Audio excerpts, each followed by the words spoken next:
Hello students, in this video we are going to learn the using various verbs of to do.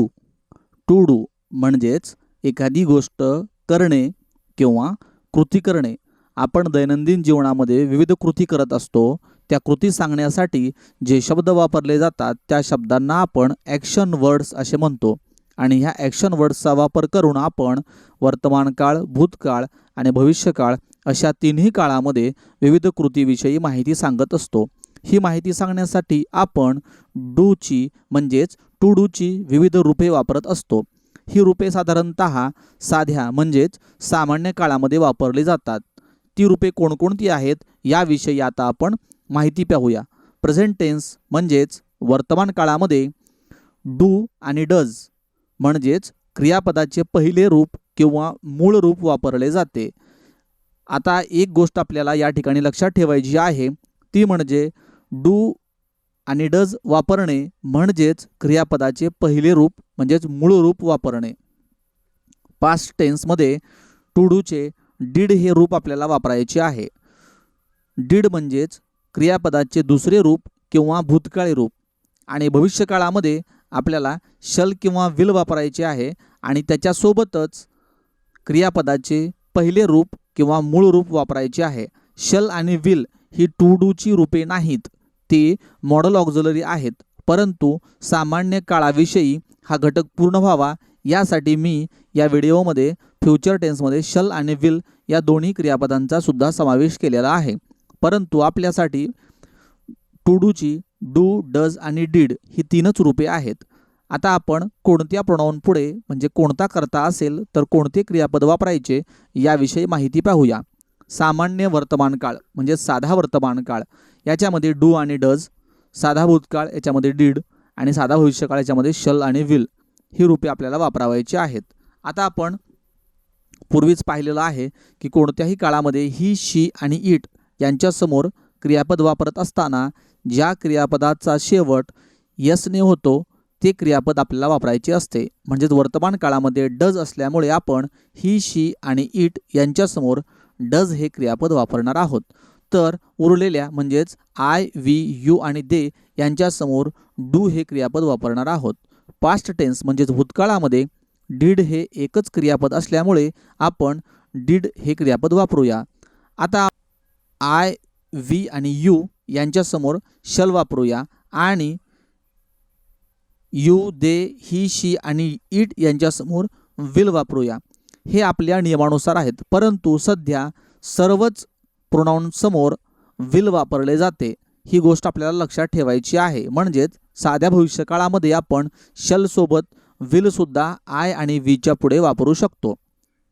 आता आपण काही उदाहरणे पाहूयात. यामध्ये मी क्रियापदांची 4 रूपे आपल्याला सांगितलेली आहेत. इथे 4च क्रियापदांची उदाहरणे दाखवलेली आहेत. तुम्ही इतर ठिकाणावरून माहिती घेऊन अशी क्रियापदांची 4 रूपे पाठ करू शकता किंवा लक्षात ठेवू शकता. तर आपण उदाहरणार्थ पाहूया गो. गो हे क्रियापदाचे पहिले रूप आहे. त्याचे दुसरे रूप वेंट, तिसरे रूप गॉन आणि चौथे रूप गोईंग आहे. त्यालाच आयएनजी रूप असेही म्हणतात. कट, कटचं पहिलं, दुसरं आणि तिसरं हे तिन्ही रूप कट अशीच आहेत. चौथं रूप कटिंग आहे. त्याचप्रमाणे राईट, रोट, रिटर्न आणि रायटिंग, ईट, एट, इटन आणि इटिंग अशी 4 रूपे आहेत. यापैकी आपल्याला साध्या वर्तमान काळामध्ये क्रियापदाचे पहिले रूप वापरायचे आहे. म्हणजेच आपल्याला गो, कट, राईट आणि इट ही रूपे वापरायची आहेत. साध्या भूतकाळामध्ये दुसरे रूप म्हणजेच वेंट, कट, रोट आणि एट ही रूपे आपल्याला वापरायची आहेत. आणि परत साध्या भविष्यकाळामध्ये पहिलेच रूप वापरायचे आहे. आता आपण यांची काही उदाहरणे पाहूयात. या ठिकाणी बघा, आपण गो या क्रियापदाविषयी माहिती पाहणार आहोत. गोची 4 रूपे आपल्याला दिसत आहेत. गो, वेंट, गॉन आणि गोईंग. सिंपल प्रेझेंट टेन्स म्हणजे साध्या वर्तमान काळामध्ये वाक्य बनवत असताना सुरुवातीला कर्ता म्हणजे क्रिया. आता या क्रियापदाचा म्हणजेच गोचा विचार केला आपण तर जाण्याची क्रिया कोण करत आहे ते आपल्याला सुरुवातीला ठरवायचं आहे. जो क्रिया करतो तो कर्ता असतो. म्हणजे सुरुवातीला आपल्याला कर्ता लिहायचा आहे. म्हणजे क्रिया कोण करतो ते लिहायचं आहे. त्यानंतर क्रियापदाचे मूळ रूप म्हणजे पहिले रूप गो लिहायचं आहे आणि नंतर काही इतर शब्द असतील वाक्यामध्ये तर ते शब्द आपल्याला लिहायचे आहेत. आता आपण उदाहरण पाहूयात. आय गो टू स्कूल म्हणजे या वाक्यामध्ये जाण्याची क्रिया करणारा मी आहे, म्हणजेच आय आहे, म्हणून सुरुवातीला आय लिहिले आहे. त्यानंतर क्रियापदाचे मूळ रूप म्हणजे गो. आता या ठिकाणी गो हे टू डूचे वर्तमानकाळी रूप आहे आणि आयच्या समोर आपण डू वापरतो, म्हणजे क्रियापद आहे तसे वापरायचे आहे, म्हणून गो वापरलेले आहे. I go to school. त्यानंतर वी समोर सुद्धा डू वापरायचे होते, म्हणून we go to school, you go to school, he goes to school. कारण ही, शी आणि इट याच्या समोर आपल्याला डज हे रूप वापरायचे असते, म्हणून या ठिकाणी क्रियापदाला ईएस असा प्रत्यय लावलेला आहे. She goes to school, it goes to school, they go to school. या ठिकाणी मी तुम्हाला सर्व कर्ते म्हणजे सर्व प्रोनाऊन पासून वाक्य बनवून दाखवलेली आहेत. आय, वी, यू आणि दे यांच्यासमोर आपण टू डूचे डू हे रूप वापरत होतो, त्यामुळे मूळ क्रियापद जसे आहे तसेच वापरलेले आहे. आणि ही, शी आणि इट यांच्यासमोर आपण डज हे रूप वापरत होतो, म्हणजेच डूला ईएस लावलेलं होतं. त्याच पद्धतीने गोला सुद्धा आपण इथं ईएस लावलेलं आहे. हे कोणत्या शब्दाला एस लावायचं आणि कोणत्या शब्दाला ईएस लावायचं याबद्दलचे नियम आपल्याला स्वतंत्र व्हिडिओमध्ये मी सांगितलेले आहेत. आता आपण सिंपल पास्ट टेन्स म्हणजेच भूतकाळामध्ये जाऊया. भूतकाळामध्ये वाक्याची रचना असते. सुरुवातीला कर्ता म्हणजेच कोण क्रिया करतोय तो, त्यानंतर क्रियापदाचे दुसरे रूप आणि नंतर काही आपल्याला इतर शब्द लिहायचे असतील तर ते शब्द. आता उदाहरण पाहूयात आपण.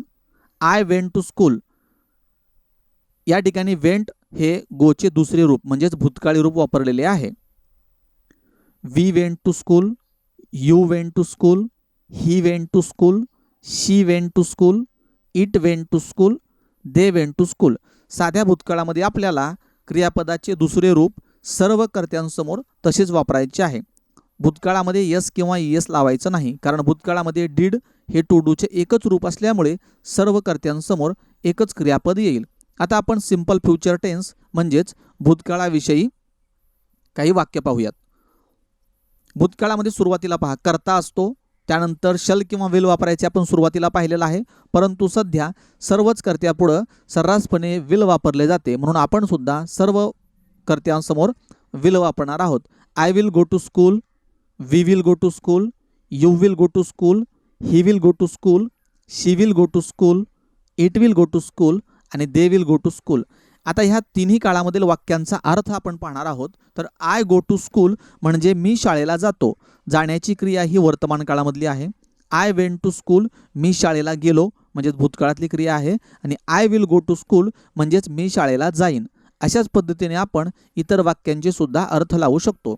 आता साधा वर्तमानकाळ, साधा भूतकाळ आणि साधा भविष्यकाळ याविषयी आपण आणखीन काही वाक्य पाहूयात. आणखीन काही उदाहरणे पाहूयात. I cut a mango, we read a story book. आता आपल्याला या वाक्याची रचना लक्षात येत असेल की सुरुवातीला कर्ता लिहायचा आहे, त्यानंतर क्रियापदाचे मूळ रूप लिहायचे आहे आणि नंतर इतर काही शब्द असतील तर ते शब्द आपल्याला लिहायचे आहेत.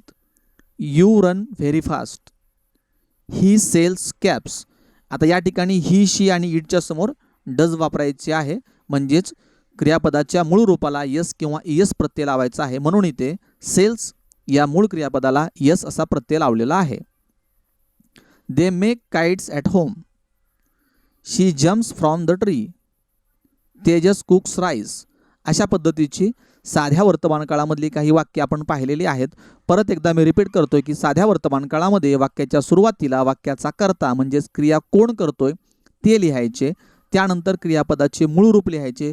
यामध्ये डू आणि डज या दोन्ही क्रियापदांचा वापर कोणत्या कर्त्यापुढे कोणते रूप वापरायचे त्यानुसार करायचं आहे आणि शेवटी इतर शब्द लिहायचे आहेत. आता आपण साध्या भूतकाळातील काही वाक्य पाहूयात. I ate a mango, we wrote story, you ran very fast, he sold his bike, they made plane from paper, she jump from the tree, Tejas cooked rice.